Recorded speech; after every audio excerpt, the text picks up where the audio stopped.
Hi, I'm DK Roster. Welcome back. We are under, and I've been told it's a male cemetery. We are at the Fort Picton, and we are here to speak with none other than Mr. Unfortunate.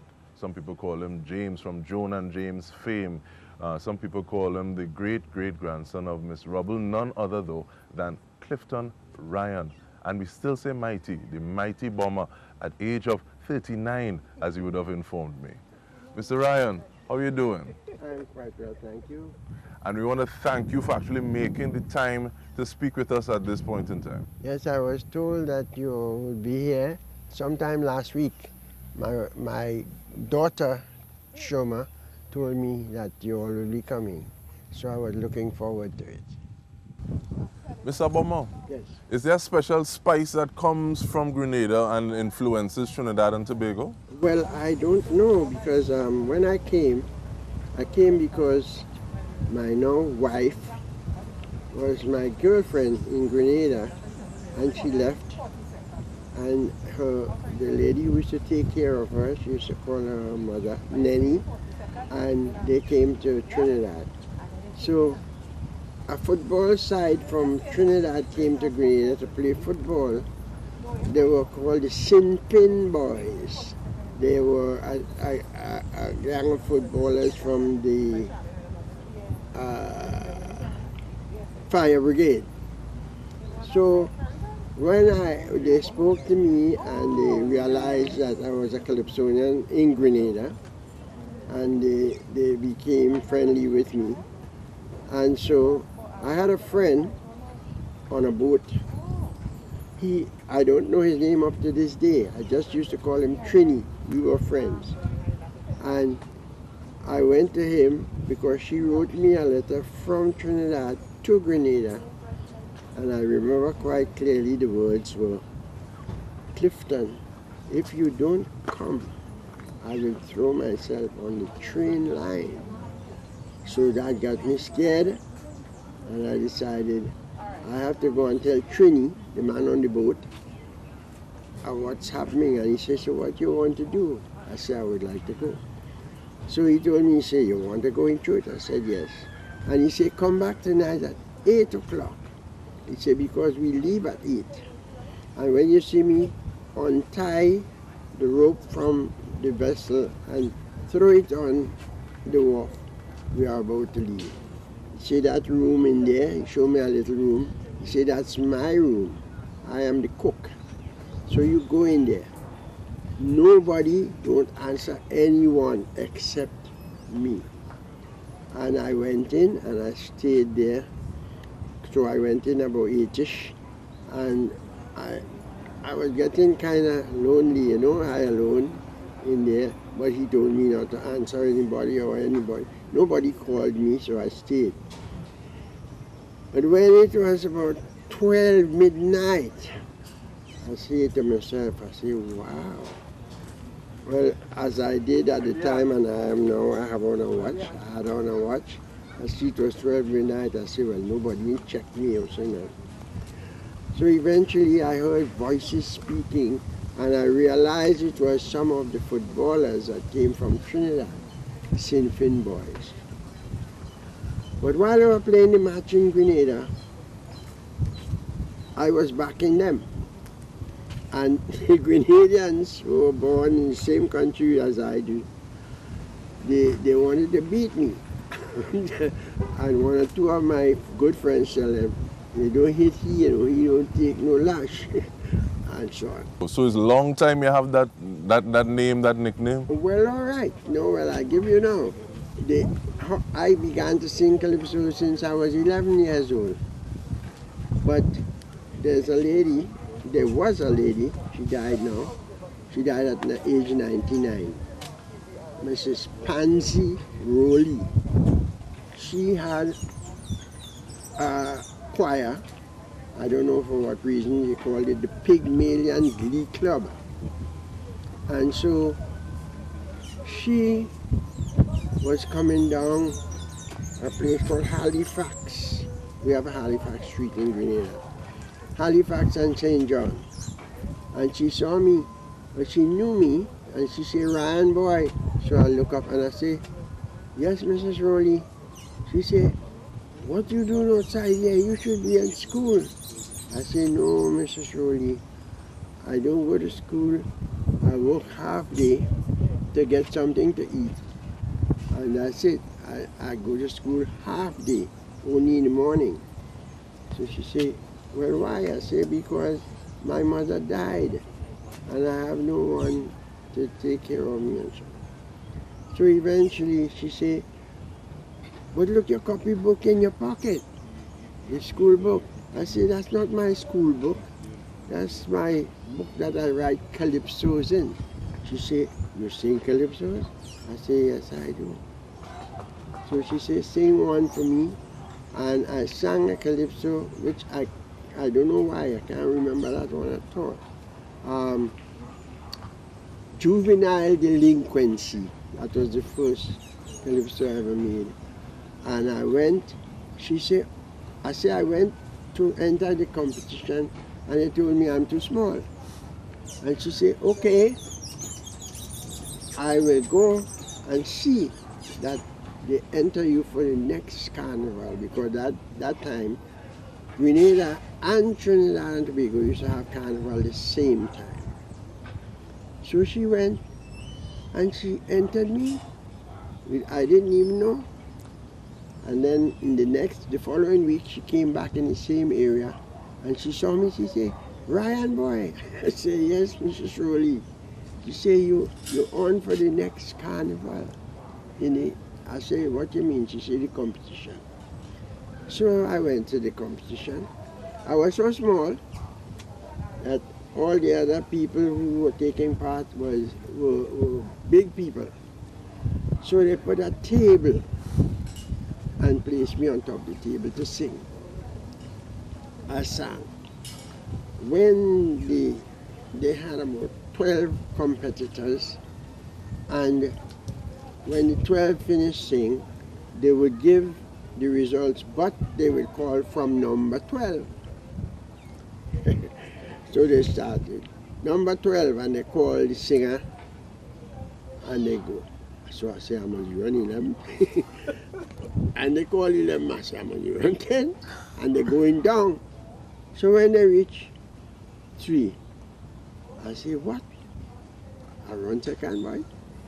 And then they call the second, they call a name, and they say, the winner, or the Calypso King of Grenada for the particular year, is Clifton Ryan. That time I was not born. So I sang, I won. I can't remember how much the money was, but the following day, there was a theater on the Carnage called Empire Theater. So that afternoon we go to the theater and we say we're going to matinee. We didn't say we're going to cinema also. So I'm going down the Carnage, and a gentleman, I now know his name, but he was a boxer. Boxer was his title. Oswald Boxer. This gentleman, Indian, of the Indian descent, sitting at a window, a big house. And as I go across, he said, good afternoon. So I turned back and I said, good afternoon, sir. He said, are you the little boy who won the competition yesterday? I said, yes, sir. He said, and where you off to? I said, I'm going matinee. So he would know I'm going to the cinema. And he said, well, you more than one. You drop a bomb, they should call you bomber. So as he said that, when theater was over, I went down and I used to sleep in a lady's kitchen, a lady who had a child for my father. And she said, well, I could have taken you here, but I have 5 children in this house. Can't take no more. So you could sleep on the bench in the kitchen. So I used to sleep there.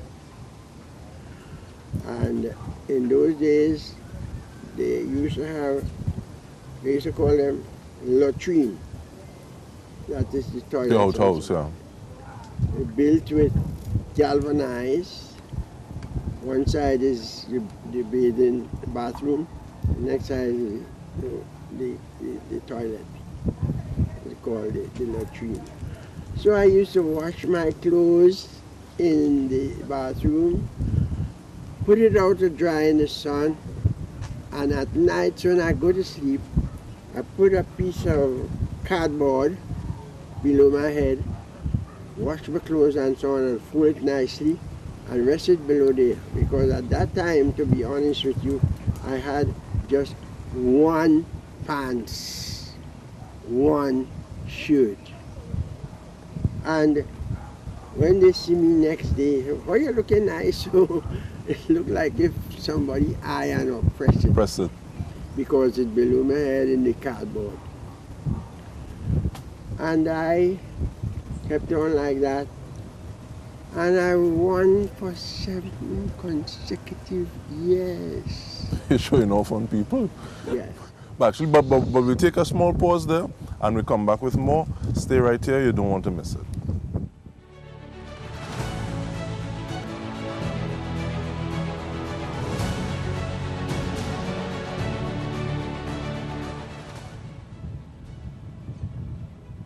Welcome back. We are speaking with Mr. Clifton Ryan, the mighty bomber, 39 years old at this point in time, and recounting some of his time in Grenada, winning 7 years consecutively, I believe, before coming to Trinidad and Tobago. And I actually came to talk about a love story, you know, and you give me the love story because I'm thinking about the love with you and your wife, girlfriend at the time, also the love of Calypso, which has never left you.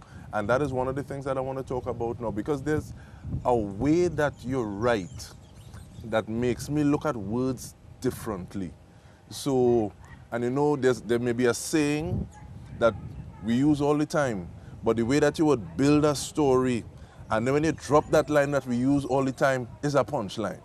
So like this fellow who climbed up the highest steeple, and when Miss Botswana passing, he threw down himself. He said he fall in love instantly. So, so what's going through your mind to be able to write the things the way you do? Well, the way I do that now, I don't sing calypsos anymore. I sing in the church where we visit. But I think the church, ask my wife, she would know. She's a member. In fact, she's the mother of the church. And she would tell you that they have service now and then. For how much now? An hour and a half? Hour and a half. And sometimes I go, sometimes they carry me, but most of the times I'm home. One of the children will stay with me, and I'm okay. Now, I feel good. The last time I went to the hospital, they diagnosed me with a sickness called what, Don? Brittle bones? Brittle bones. That means the bones, your bones are getting brittle. If you fall and you break any part of the body, it's not easy to get well. And the age too. But I prayed all the time. I pray a lot. And I ask God, I say, let your son Jesus, the miraculous one, heal me. And that's how I feel. I try not to fall. Many times I slip and I stumble, but I don't fall. And I'm feeling very good. Very, very, very good. And I feel that's what you just said there is almost like a recipe for life in terms of like asking for help, for guidance, and it's to slip and to stumble is to be human. I can tell you that. But giving thanks for not falling. I can tell you that.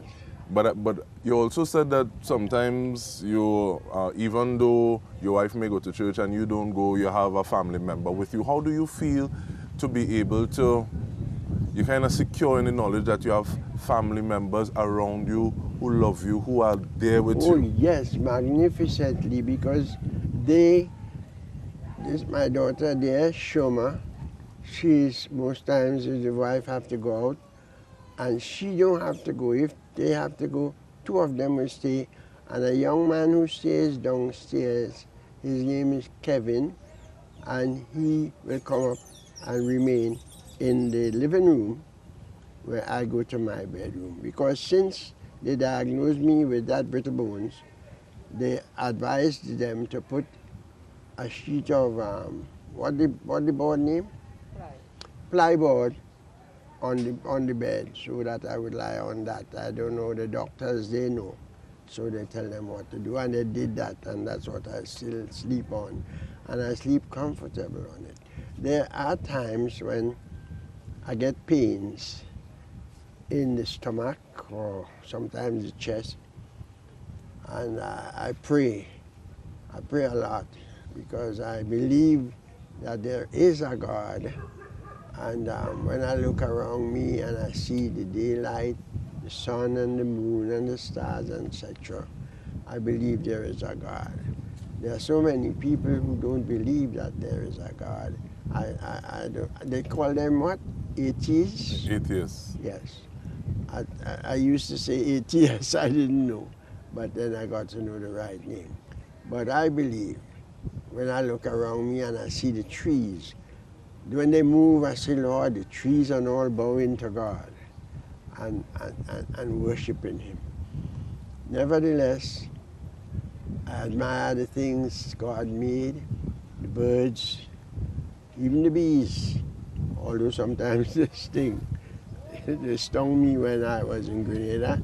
I went up by the fort and I saw, we know it was a marrowbone nest, but I didn't know. And I took up a stone and I felt it and I hit the nest. My God, I never get bitten so in my life. To me, marrowbone this thing harder than Jepper. I could tell you that. So my sister, Ermintrude, not the favorite one I had. The favorite one was named Betha. Not Betha, sorry. Avis. And Ermintrude took out stings from my head for 2 weeks, all in my face. And there was a